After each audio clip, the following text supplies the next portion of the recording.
Good morning and welcome to Radio Friends on Thursday, July the 11th. I want to introduce you to Joy Powell back with us, MU Theater. Good to have you here, Joy. Yes, good to be here. Thank you. And you were here to talk about, I guess this is the biggie show, isn't it? Ragtime. Yes, the whole season is big because it's our 50th anniversary of the Larry D. Clark Summer Repertory Theatre. So we are pulling out all the stops for this Ragtime. Year. Yes, absolutely. Now this and we open tonight. Okay. So it's very exciting. So day. everybody's broken their legs already, right? Yes. No, it's on opening night. You break a leg. Break a leg. Yes. But this is a massive production. It really is. Tell me about it. We have a huge orchestra in the pit. We've got one of the largest casts we've ever had of 34 people.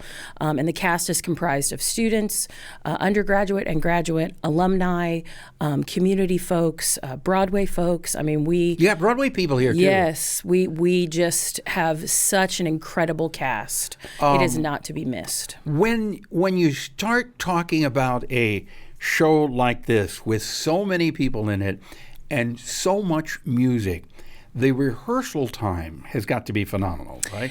Yes, and we have a whole team, a whole village of people that are working to help make this happen. So we're rehearsing 4 and 5 hours a day at this point, or up to this point, to make sure that that this show reaches its potential. You've got 3 or 4 different distinct types of music in it too, right? Yes, there's the actual ragtime music.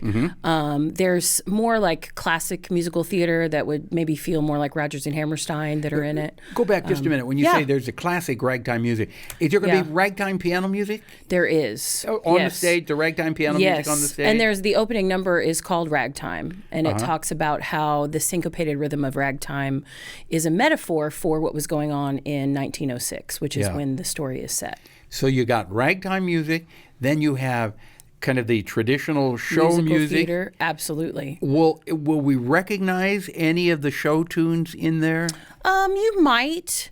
A lot of people know the story from the E.L. Doctorow book, but they don't necessarily know the specific songs from this show, but all of them are really, really great. And then you got gospel music? Yes. And there's also some music that has some feel to it that would be like from the Jewish tradition as well.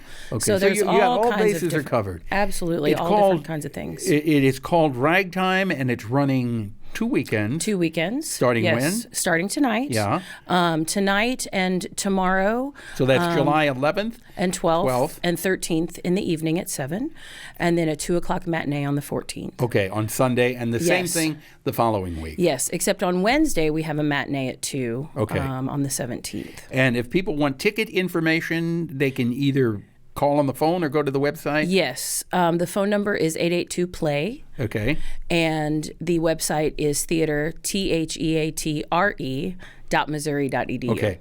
Thank you very much, Joy. Thank you. Appreciate it. Break a leg tonight. Well, thank you. Ragtime. We will. So, again, if you want ticket information, you can call 882-PLAY. Or you can go on the web, theater.missouri.edu, and get your tickets, okay, for Ragtime.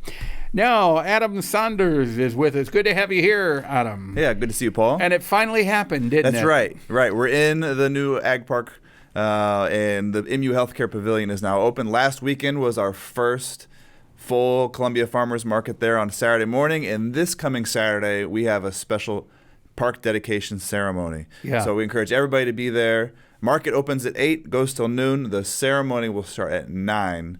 And so that'll really be a big milestone for this project that's many years in the making. Yes, and many delays because of the weather.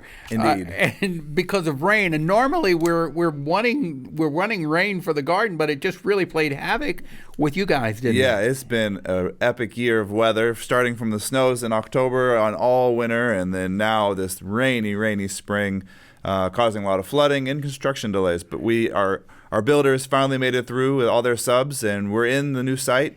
And the pavilion part of the structure is open, and it's a beautiful place. How does it feel? How does it feel to finally have it done? Oh my gosh, it's inspiring and motivating to be on site, to see this beautiful structure, see it full of people, And to then look out to the work that's going to occur over the second half of this year is building out the big urban farm on site, build out the teaching areas, all the part that the Columbia Center for Urban Agriculture will take care of. We've got our work cut out for us the second half of the year. So how is the urban farm coming along? It's doing really well. We've been doing soil preparations for the last year, and now that we're in the site and the contractor has moved out, we're building all the gardens. The sidewalks are in. And so there's a little bit of planting and soil work and outdoor classroom building, fencing. There's 1,000 steps that we'll be building out over the rest of the year. When you talk about soil work, what are you doing? How are you preparing the soil? Well, the soil is a lot of compacted clay, like a lot of areas. Yeah. And so we add compost, we do cover crops, and a way to get more organic matter and life in the soil so that when we grow vegetables in there, they're healthier and they've got able to get access to moisture and to nutrients and get deep down into the soil. So you're taking the compacted clay and you're adding organic material to it.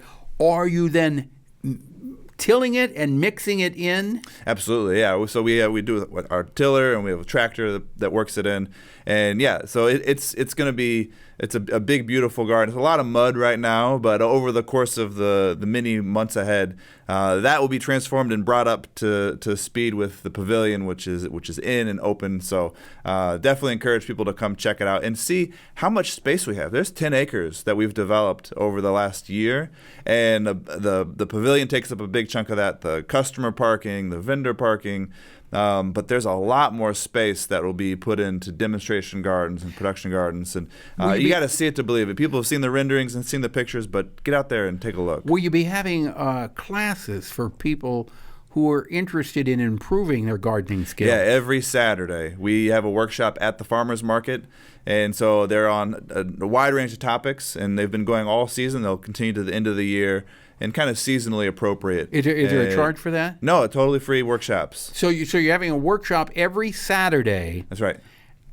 Where amateur gardeners can come and learn. Yeah, come ask questions, see the demonstrations, and then the great resource of the farmers market. There's a lot of people to talk to, and talk to the growers throughout the region, and what are they doing? What are the tricks of the trade that they have that they can share with you? Okay. Want more information? Where do we go? BuildThisTown.org. BuildThisTown.org. Adam Saunders, thank you so much for coming by. You, Paul. And please come back again. Yes, all indeed. Right. If you want more information, BuildThisTown.org. And if it's something you'd like to hear or see, I'd love to hear from you. Pepperp, Missouri.edu. Bye-bye.